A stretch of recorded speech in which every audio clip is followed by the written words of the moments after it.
This popular Tucson Means Business podcast is brought to you by a Tucson favorite, the Outback Steakhouse, produced in the Stewart Title corporate offices on Broadway. Outback Steakhouse, yummy. Stewart Title, when you want it done right. Tucson Means Business, a Mark Bishop media production. And welcome, everybody, to another Tucson Means Business. Exactly what it is, where we promote all businesses in Tucson, including nonprofits, and we have done so for the last 6 years, right here in my studio at the Stewart Title and Trust corporate offices on Broadway. Thanks to Stewart Title, when you want it done right. And, of course, our sponsor. How could we forget that? When you want a best steak in town, or the best steak in town? Okay, some say, well, you know, that's debatable. Well, if you haven't had it, go check it out. And I'm talking about the Outback. They've got lots of other things too, you know. They've got a beautiful menu. And I'm going to tell you about it a little bit later on. But there's a lot of stuff on it, a lot of good desserts as well. The Outback Steakhouse, yummy, all right? And they're our proud sponsor. Thank you, Chad. We appreciate it very much. Tucson Means Business. We're looking today at something, well, it's on the, you know, everybody's talking about cybersecurity and theft and viral. Every time, you know, the news at night, you read about another company that got hit, had to pay this and that. It makes you think, gee, you know, what have I got to do? Where's it all going? So the gentleman I have with me today for this episode was raised in Bloomington, Minnesota, off the border.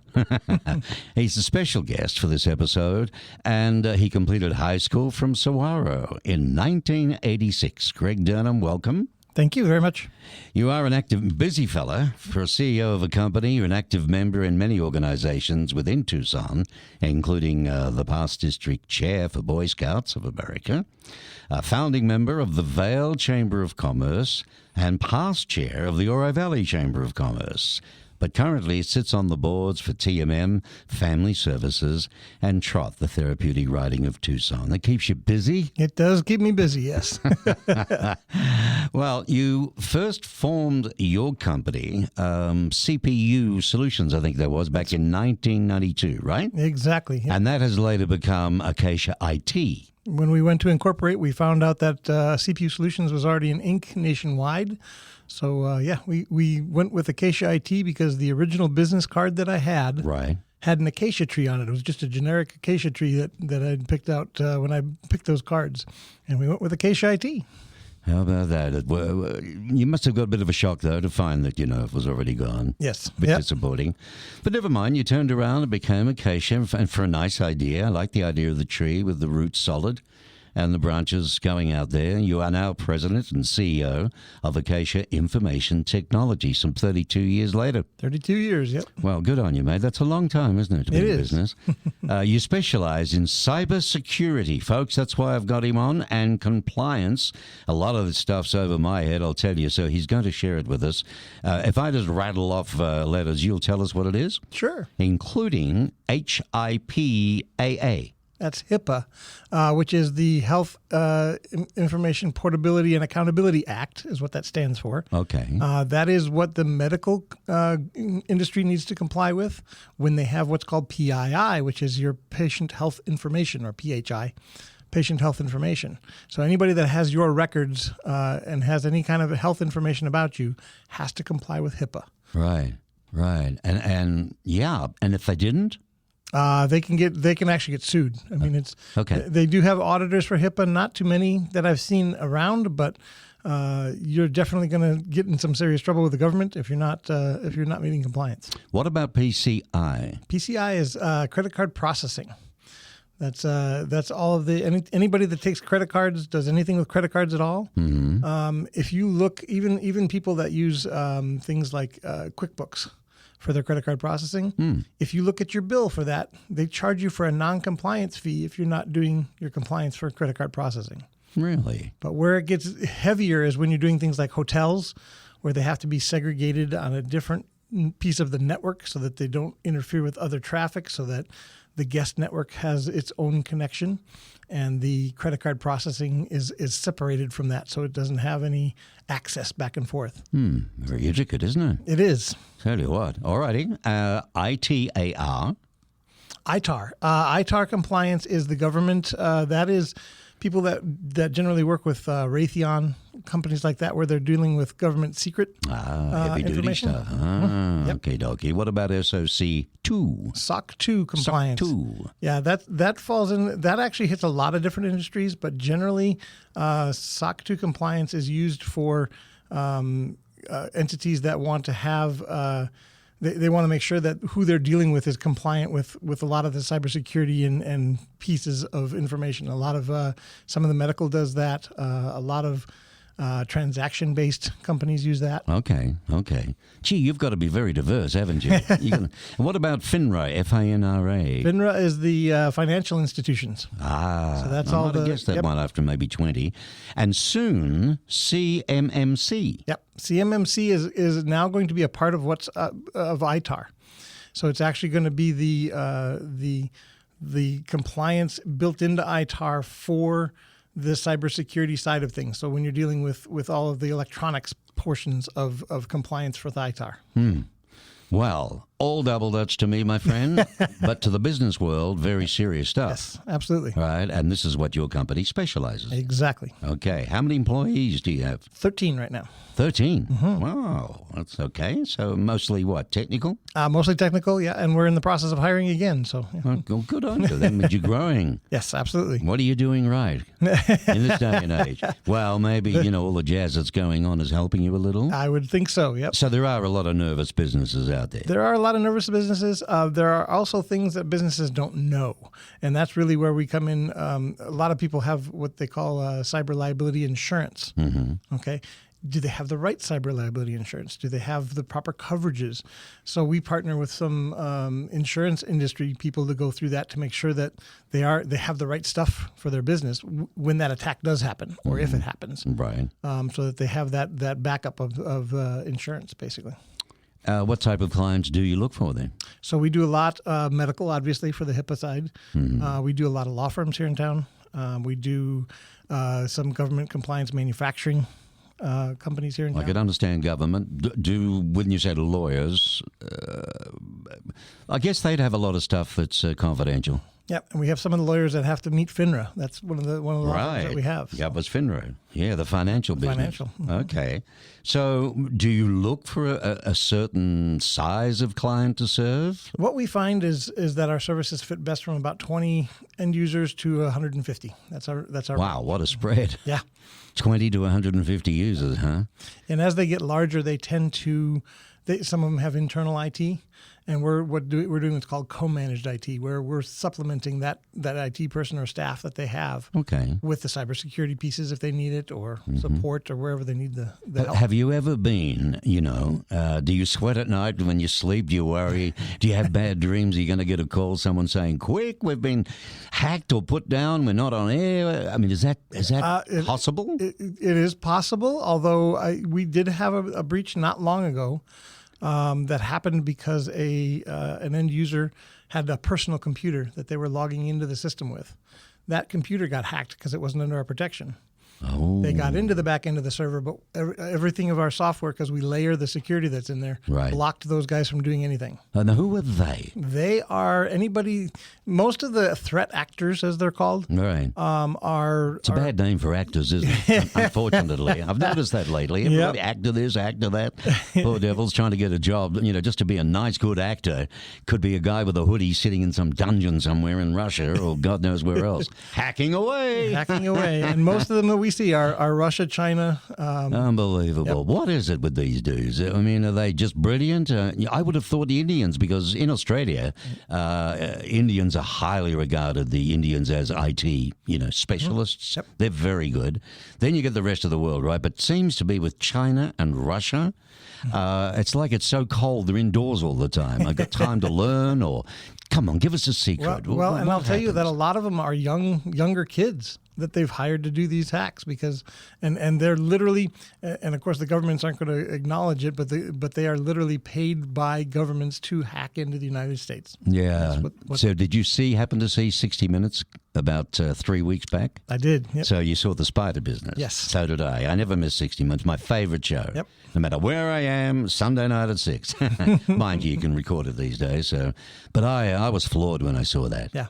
And I've had one little hack, nothing big deal, but they locked up my computer and Google got me out of it. I rang Google and they helped me through the thing, but that was scary enough. Yeah. I'd hate to be in a position where the malware, is it called, right? Malware. Where they're trying to blackmail you for millions. Yep.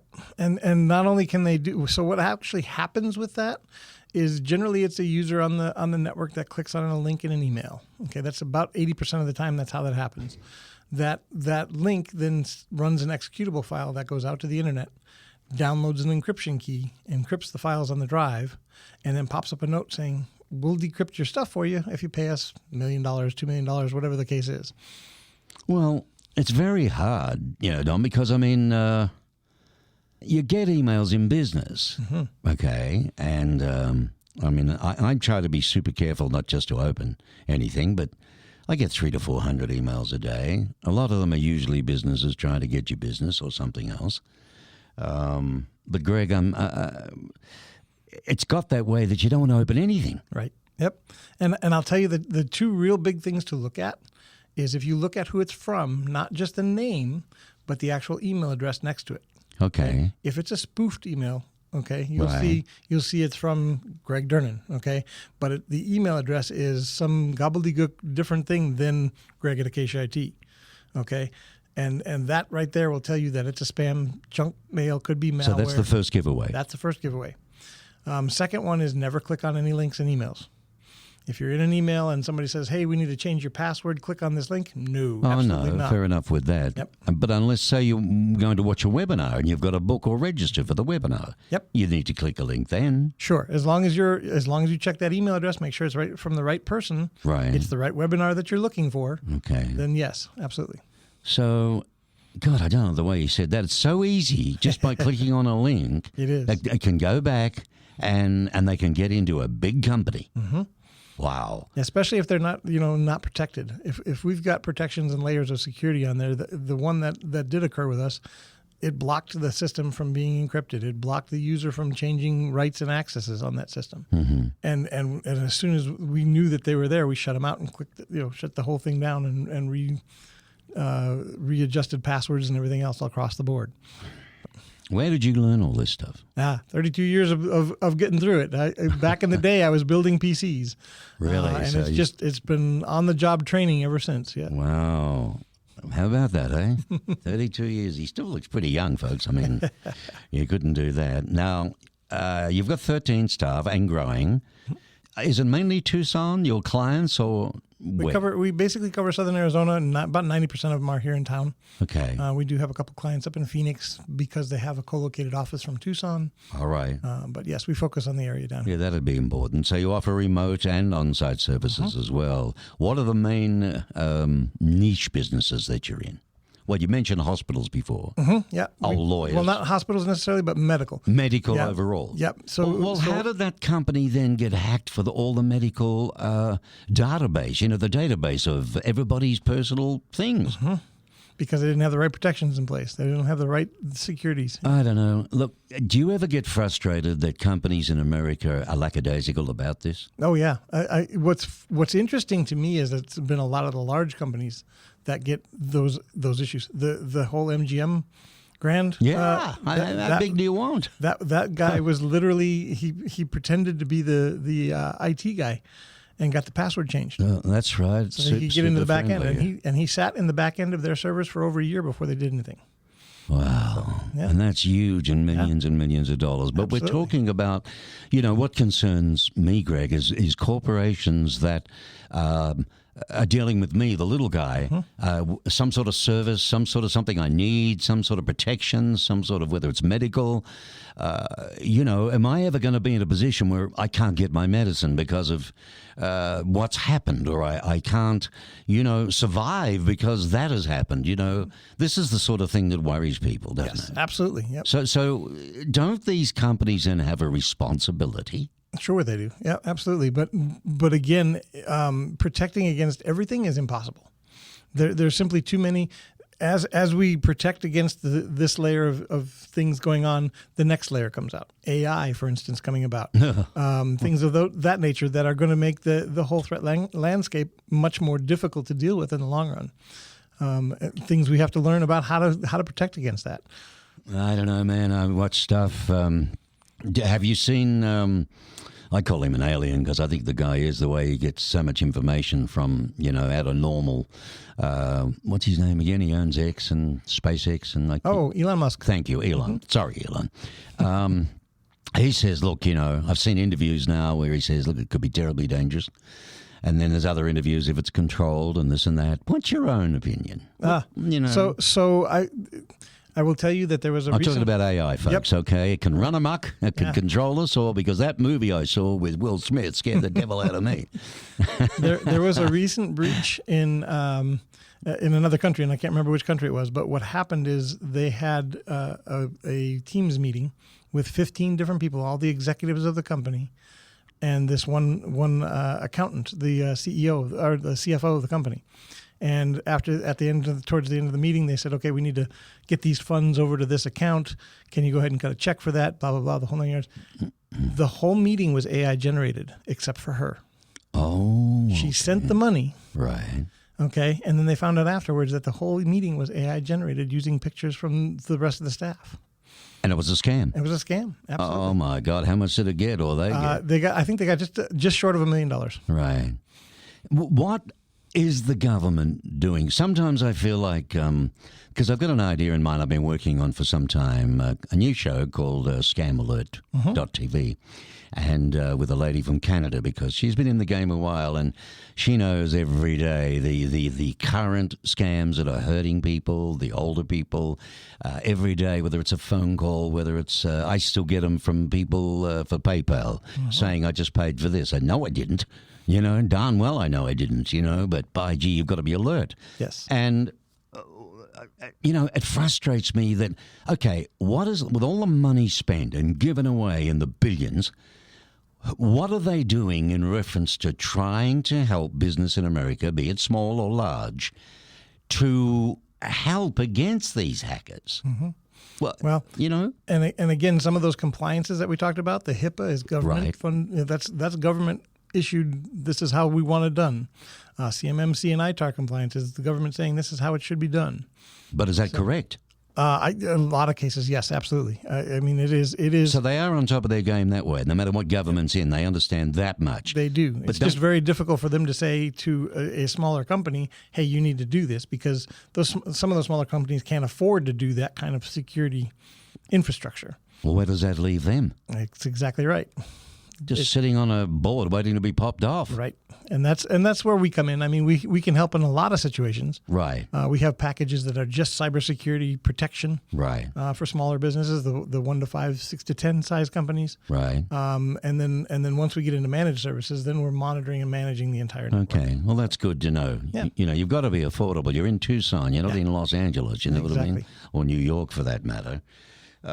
You do believe, from what I've read about Acacia IT, folks, we're talking with the CEO, Greg Durnan, you're the founder too, aren't you, really? Yep. 32 years already. He's lasted, never mind the 5-year bolt.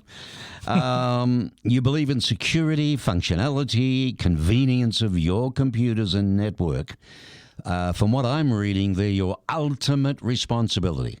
You own it. Mm-hmm. Oh, absolutely. Yeah. Does anybody ever try to sue?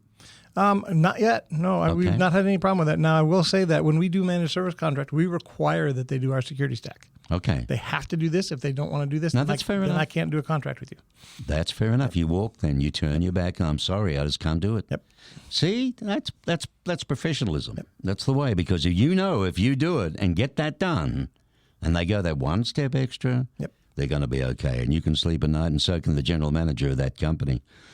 Businesses, they want to run their company at optimal performance, and they expect, don't they, their computer networks and systems to be up to date and ready to handle the tasks that are out there. Now, what is a nationwide network management company versus just a local little cybersecurity company? So nationwide companies, so a lot of the nationwide ones that I've seen more recently are ones that have bought smaller MSPs. So they literally bought companies like mine and built out the network for themselves.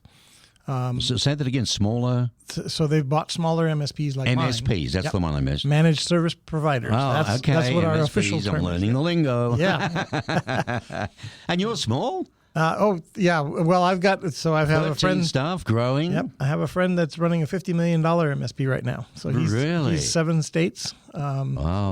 Gee, dare I ask you what your goal is then? End goal, we're probably looking at 5 to 7 million a year. Okay. Gross And turnover. that would cover most of the southern Arizona area here for us. Cool. And be a good range. Yep. And a CEO, after everything, you're lucky to earn $50,000 and a lot of headaches. Yes. Oh dear. Who would not be in business? On-site service, online data backup, consulting and service contracts. All right. Let me understand that. You sit down in a boardroom when you go in with a new client. Mm-hmm. They have a head of department of IT, I guess. Some of them do. Some of them don't. Some of them don't. Mm-hmm. Do you get, I can imagine, this would be me, sit down with a partner and say, look, we haven't got anybody, we don't know what the hell we're doing, but this is what we're worried about. We have some of those companies, yes. Yep. What do we need? Because our budget is 2 and 6 and it's not $50,000, all right? Yep. And what we lay out is what we can do for them on the security side. And generally speaking, with all of the companies that we have, we meet with them quarterly, semi-annually to go through everything that's going on in the threat landscape again, and what we want to do further to protect them. So what's coming out new, what's happening. We also go through, as you get older equipment, we want to replace that because that older equipment can be compromised easier too. Because if you've got a 10-year-old computer running Windows 10 versus a newer computer running the newer Windows 11 Pro, there's issues there. So we want to upgrade those things. We want to make sure that they're. Well, do you make money on hardware too? No. I was going to say that's not what you're about. You know, not at all. As a matter of fact, what we do is we recommend a replacement at about 5 years on all systems. Okay. And then if they want a quote from us, we'll certainly give them a quote. I also refer them and I'll send them links to other for sale devices that match all of the criteria they need. Okay. Amazon, things like that. So they can purchase it probably cheaper than we can get it. So their stuff really could be given to schools or something. Absolutely. Well, and all except for ones that have to be the government ITAR and CMMC compliance. All right. Those drives have to be destroyed.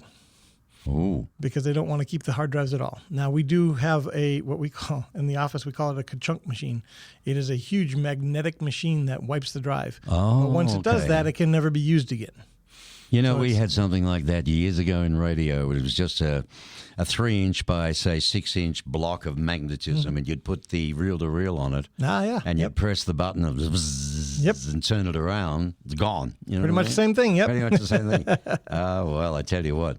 You're listening to Tucson Means Business with Mark Bishop, and my special guest is Greg Durnan, CEO, founder, chief cook and bottle washer of Acacia IT, servicing all of Tucson and southern Arizona in information technologies. Very respected and highly reputed company. A lot of stuff to learn about this game, I tell you what. So, if you need a little bit of help along those lines, keep them in mind, okay? We're going to take a break with our sponsor, and that is, of course, the Outback Steakhouse, and we'll be right back. Don't go away. Gather the family and let the Outback do the grilling tonight. Have your favorites or be adventurous and try something deliciously new, like the refreshing strawberry kiwi Rita. Yummy! Have you tried the infamous golden, crispy bloomin' onion? What about a steak and seafood? Both worlds of bold flavors of the sirloin and shrimp combo. And top off the night by sharing the new thunder and lightning dessert.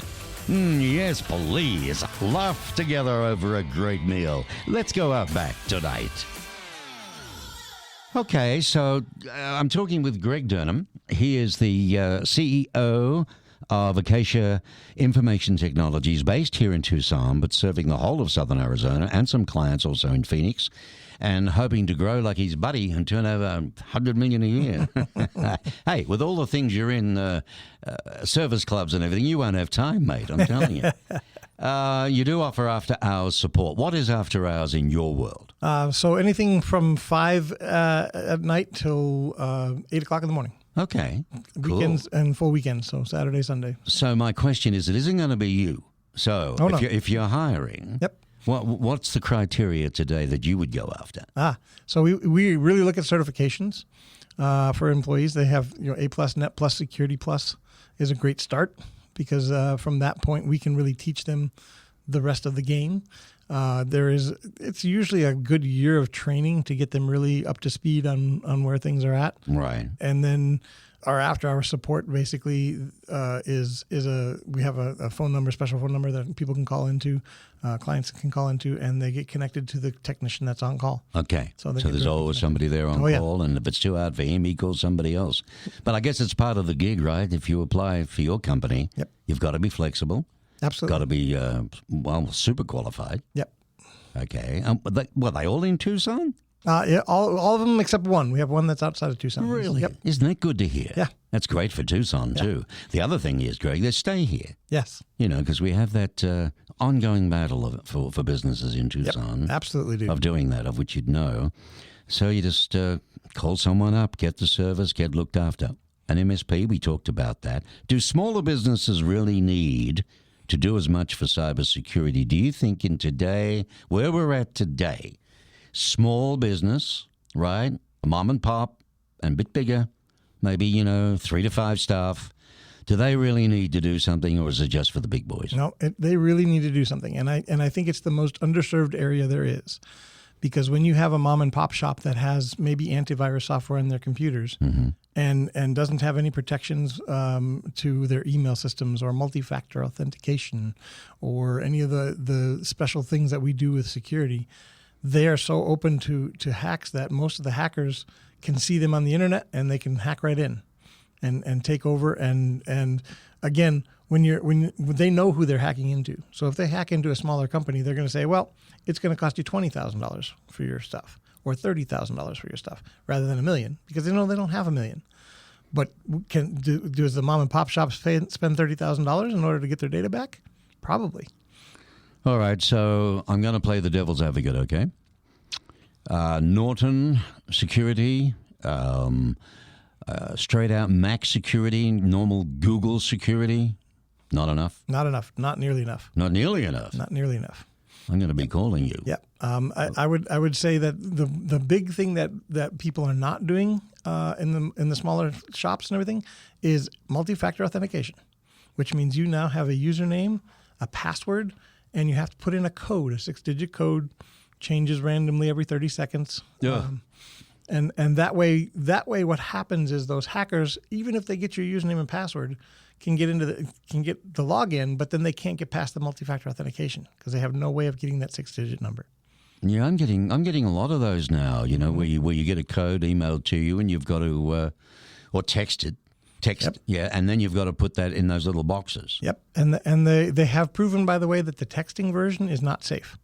I didn't think so, you know. And you're telling me the email is? So the one that we actually use more often than not is either Microsoft's Authenticator or Google's Authenticator. Huh. Both of those have they do a random number generation. All right. So therefore, you must think that this 2-factor identification is a good thing. Oh, absolutely. Yep. On everything. On everything. Yep. Yeah, we have corporate clients that have an email account for the company, and they have their username, password, and the multi-factor. Okay, right. But then they also use Google Chrome on their computer that has their Gmail account that isn't multi-factor authenticated. So then they still have a way to get right to your computer through your Google account, even though you don't know it. Most people don't think about that. So everything that you have should have some kind that has a password should have some kind of multi-factor. Yeah, I got it. I get things like, hey, 19 of your passwords have been thingoed. What do you call it? Broken into or breached. Breached. Yep. Breached is the word, right? And then what I should have done years ago was buy that software that you can put all of the different passwords in and go to one place to find it. Yep. Now, I am on Google and I can go to them, but to get them all, and then you've got to change them all. I tell you what, it's almost a full-time gig just looking after yourself online. It is. It is. And what you're talking about is a password manager, and they are fantastic. Yeah. Highly recommend them. Most of those password managers now will allow you to, when you reset a password, you don't have to remember the passwords anymore. okay, it's going to remember the password for you. So it'll generate random numbers and characters up to 20 characters, 30 characters long. Wow. As your password. Right. So when you go to change your password, you just click on the button for a random generation. And it does it again. And it saves it in the system for you. I see. So the only password that you have to remember is that password manager's. And would you is there one that you recommend more than others? You know, a lot of people have talked about LastPass and the fact that it was hacked. But if you look into what happened with that hack, they got into the back end of LastPass, but they couldn't get into anybody's vault of passwords because all of those vaults are encrypted. And LastPass doesn't have the decrypt keys for them. Only the end users do. So we actually use LastPass. Is probably the one we use more than anything. That's LASTPASS? Mm-hmm. That's it. LastPass. Never heard of it. All right. Just goes to show you how ignoramus I am. I'm just a small one little fella business, you know, but growing, trying to scale, trying to grow. And you've got to think of these things for the future to protect yourself, you know.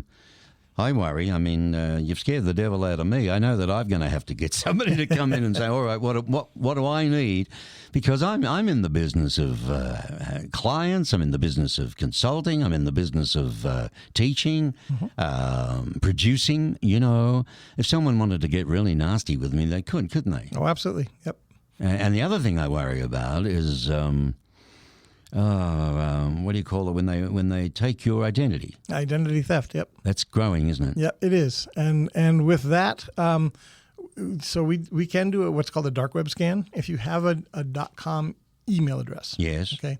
Yes. We can do a free dark web scan. Free dark web, it's called. Yep. Okay. And what that actually does is it shows you where your username and password may have been breached at other sites. In other words, LinkedIn had a hack that happened a few years ago. Okay. And they got users' names, passwords, some credit card information, things like that from LinkedIn. Well, if your name was on that LinkedIn when it got breached, it shows up on the dark web and says, hey, by the way, this data has been stolen. Okay. Why that's important is obviously if there's credit card information in there, you want to make sure that you get a hold of your credit card company and change that. But if there's username and passwords, what happens typically is most people use the same password over and over again on sites. Yeah, because it's easy. Sure. And this is where this password manager would come in very handy. Yes. You know. But what happens is then the hackers go in there and say, well, here's John Smith and here's his password. Let's go to this bank and check and see if he's got an account there. Let's go to, and they try that username and password on all different kinds of sites that they could possibly use. Because if you use the same password over, eventually they're going to get into something. Yes, you're right about that. Absolutely. Because that has happened. That has indeed happened. What can you tell us about cyber liability insurance? So we don't do insurance at all, okay? But what we do recommend is the security stack that we put together, and one of those pieces says you should have cyber liability insurance. The reason for that is, like we talked about before, I can't protect against absolutely everything out there because there's all the new stuff coming out and everything that we haven't seen yet, okay?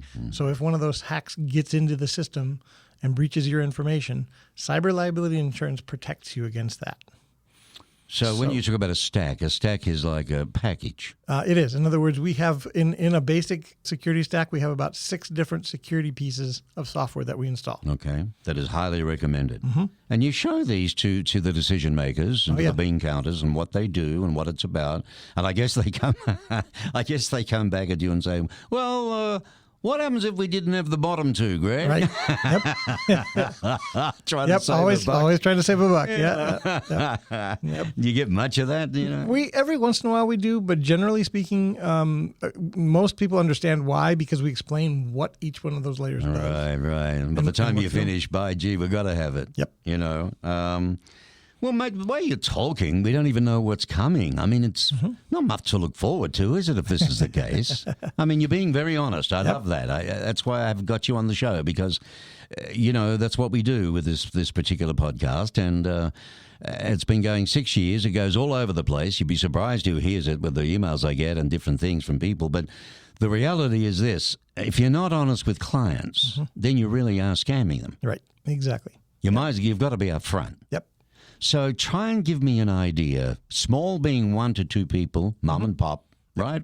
Or just a one-man army, up to, let's say, 5, 7 staff, let's say up to 25 staff, and then we're up to the 50s.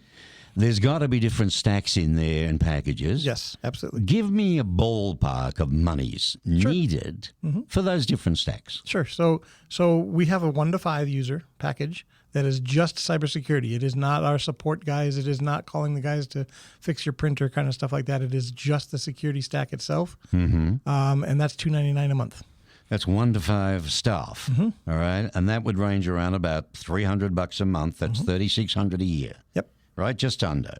Okay, and you could pay that monthly. Yep.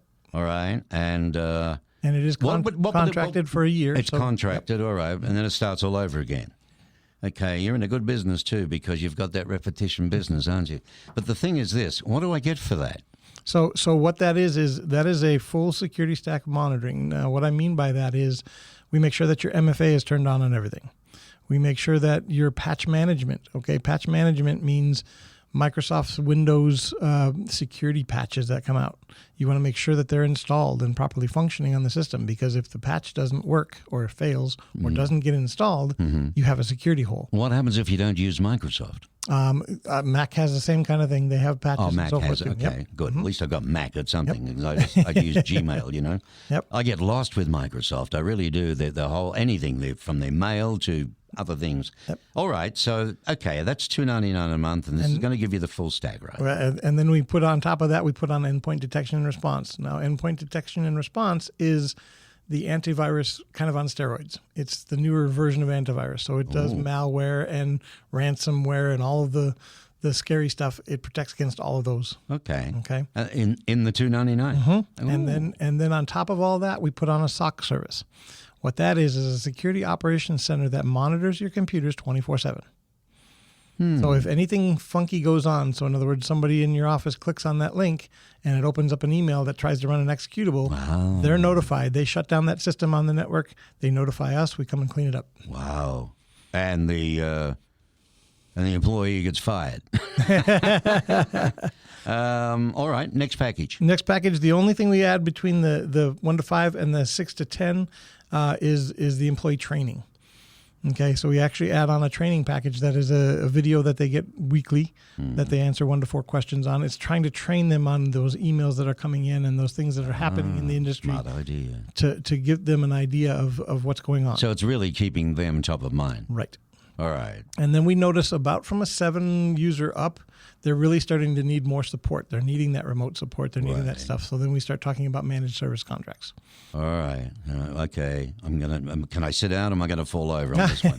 You've gone $299, and all of a sudden we've jumped up with all this other yummy stuff. You've got to be what, $500 a month? So when we go into full so the 5 to 7 is $399 a month. So it only bumps it $100. Oh, that's a pleasant surprise. All right, that's doable, isn't it? $399 a month.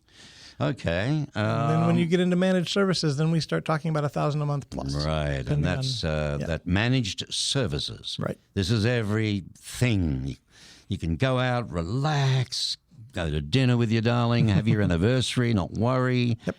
Everything's cool. Yep, and there we also include with the managed services, we also include tech support, so they can call us remote into their systems, fix the printer problems. Oh, mate, well, fix the Word and Excel or whatever. There you go. See, you're not up in where I think, because people don't know. It's all over their head, and I thought you'd be in the not hundreds of thousands, but serious money. $3, $4, $5 a month type thing.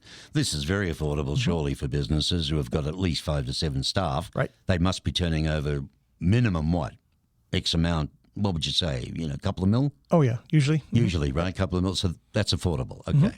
Now, the organization is called Acacia IT.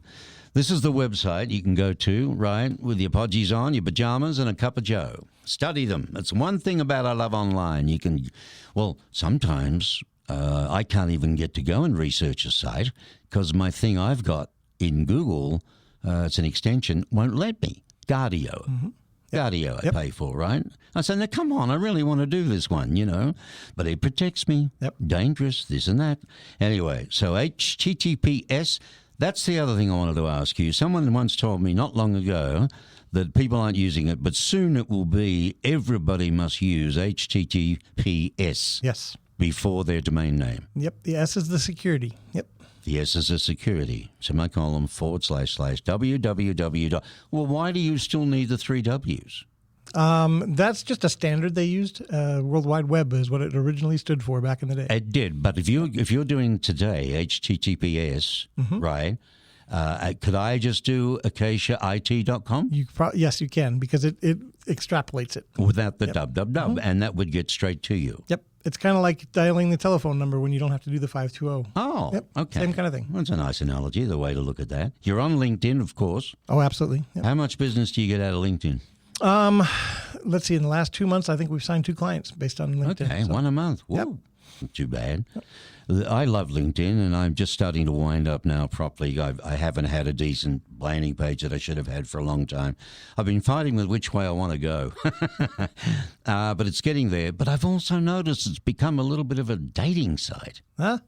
I haven't seen that so much. It really depends on what you're following and who you're following and who you're connected to. They're contacting me all the time saying, your business looks terrific. I'd love to get to know you. Yeah. Oh, yeah? Well, I mean, I've been scammed before. Yep. And that's what they are. A lot of them, those are scams. Yep. Well, what can LinkedIn do to stop that? You can report the site. You can report the user. So Okay. Yep. That's probably the best way to do it. All right. Because it wastes your time. Yep. Absolutely wastes your time. You're also on Facebook, which, what's the correct terminology? Should we be saying Meta? Or I think the product is called Facebook. The company is called Meta. Okay. So there you go. Yep. Yeah, I've learned a lot today. See, calling it Facebook then. What the hell? And the company phone number, by the way, if you're listening to this, because this is going to be around for a long time, but you never know. If you might pull up the car, you could be home. Here's the number. Get a pen. You ready? Okay. 520-751-0888. That's a good number. Chinese would love that number, I tell you. 888.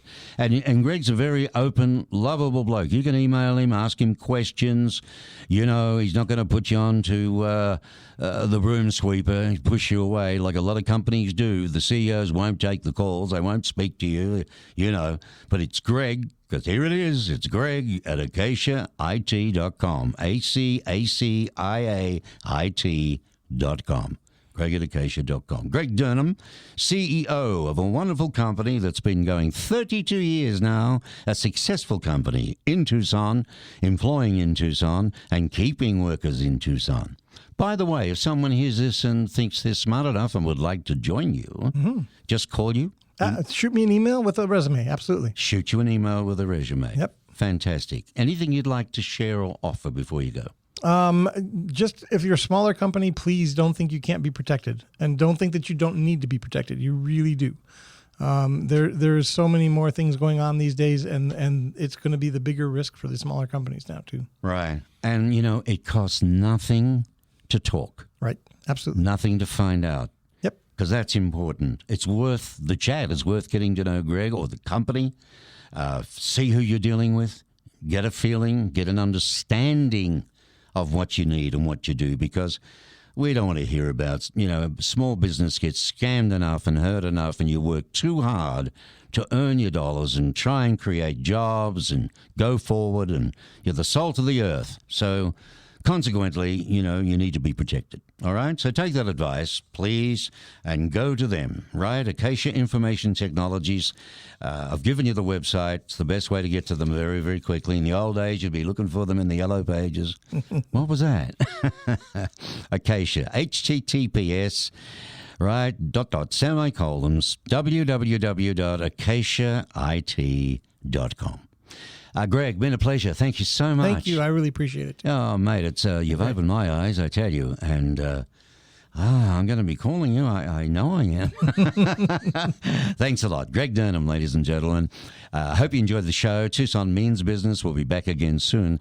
Proudly brought to us by the Outback Steakhouse. Yummy. And, of course, Stewart Title and Trust. When you want it done right. Join me again, won't you, when we feature Tucson businesses and nonprofit organizations, proudly sponsored by the Outback Steakhouse for a great Aussie tradition for great food and atmosphere. And Stewart Title and Trust on Broadway, when you want it done right.